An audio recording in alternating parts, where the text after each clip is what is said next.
This is a recipe that I developed for a nightclub in Russia. I originally called this Dangerously Hot Drumsticks, but when the owners attempted to translate it into Russian, it came out as Illegal Sexy Legs. Since the owners preferred that translation, that's what they went with.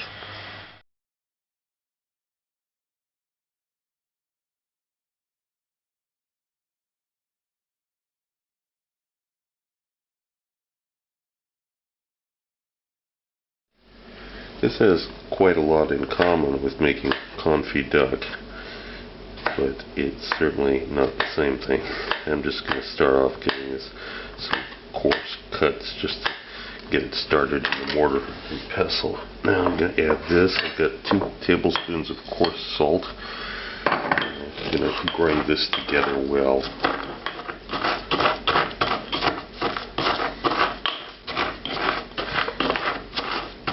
Once this is fairly well incorporated, now we're going to add next ingredients here, which include a tablespoon of paprika. It's quite a lot of paprika. A couple of tablespoons of sugar. Grind it a little bit more. Show you what this looks like if you've done everything right. This is like a thick, heavy, homogeneous paste with the garlic and the smoked paprika and the sugar and the salt, and this is what you're going to massage into the chicken.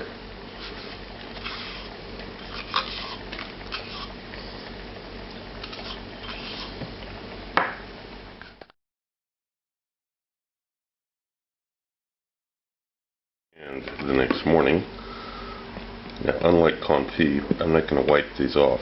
They have a little bit of moisture on them. That's actually going to be okay. I am going to drain them off, shake them off a little bit, line them up in here. You'll see in a minute how much liquid came off of them.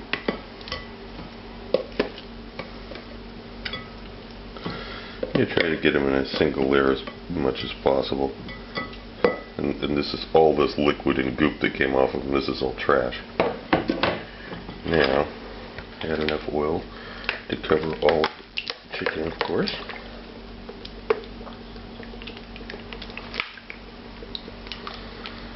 And this is just plain vegetable oil.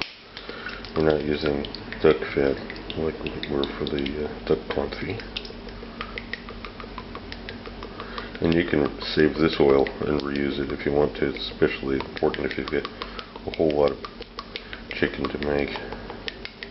However, it will get spicier and spicier every time you reuse the oil because of what we're going to add next, which is I've got an entire habanero chili. I'm going to slice this in half. You don't have to worry about it being even or being where it contacts the chicken, making it especially hotter than some other part, because after with the long cooking time, it's all going to get distributed anyway. So we'll put that in, and a couple of bay leaves, and we're ready to start it up in the oven. Meanwhile, the chicken drumsticks have come out of the oven, and I'm just going to leave these to sit in the oil and cool down for a little while before we proceed. I have a non-stick pan. It's cold. I have not heated it all yet. I'm putting some of the chicken in it. I'm going to do about half at a time. I'm going to do it in 2 batches, and very similar to cooking confit duck. We're going to heat this up and turn it over. We want to crisp up the skin in the pan. And continue rotating chicken legs around on the sides. Make sure that they're cooking evenly. You want to get them nice and crispy. And you can feel it. It's getting better, but it's not quite ready yet. We want some nice crispness. And when you've got a good starting crispness on there, you can move these off to the corners and do the rest in the same pan.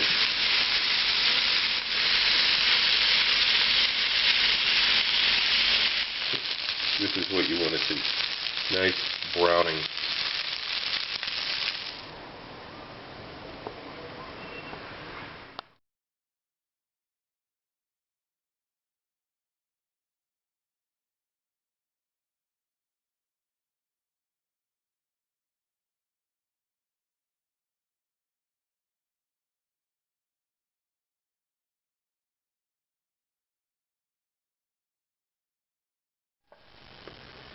I've assembled the ingredients for the sauce here. I've got 30 grams of sugar, 100 milliliters of red wine vinegar, 100 milliliters of chicken stock, which I made, 2 ounces of red onion, which I'm going to cut up in a minute. How many chilies you use is up to you. If you want it really hot, put in a couple of habaneros. I'm going to go with 3 regular red chilies for this. Obviously cut the stems off and chop these up, and I've got 25 grams of butter, which we're going to use in just a few minutes. I'm putting in the red onion and the chilies that have been coarsely chopped, along with red wine vinegar. I'm going to start heating this for a minute. Yeah, it's been a few minutes now on a strong simmer, and about a quarter of the volume of the vinegar has been reduced. So I'm going to add now the chicken stock and the sugar and continue the cooking. The temperature during this reduction is running 80 to 85 degrees. When it starts to get to where the liquid is barely enough to cover the chilies, that's when I'm going to add the butter. And continue cooking. Don't change the heat setting, just let the butter melt in and keep it cooking. Yes, this is about 5 more minutes. It's still being maintained between 80 and 85 degrees. It's starting to get thick here. Now, here's where you have to be careful. Don't let it reduce to the point where the chilies start to burn.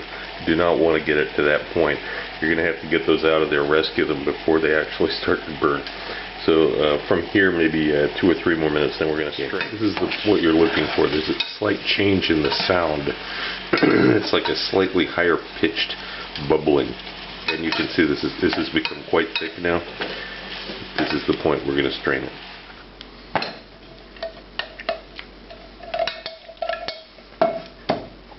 Use the back of a spoon. Push through as much of it as you can. This is going to take a couple minutes here. We're going to have to work this. I switched to a rubber spatula here. Switched to a rubber spatula because I can exert more force. I really want to push through as much of this as I can. Of course, most of these solids simply will not go through. But whatever I can get through here, I'm going to get through. This is where all the flavor is. If you have a food mill, that would be a good first step, but you're still going to have to pass it through a sieve. And give it, 2 or 3 minutes. Worth your time. The more you do this, the better the flavor is going to be. When you're finally done, remember to scrape the bottom of the sieve. You've got a fairly small amount of sauce here, but this is really powerful. Really, really powerful.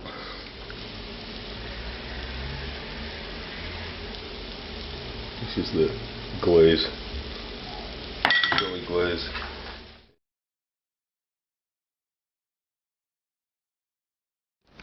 Also look for my cocktail book, Cocktails of the South Pacific and Beyond, Advanced Mixology, available through Amazon online.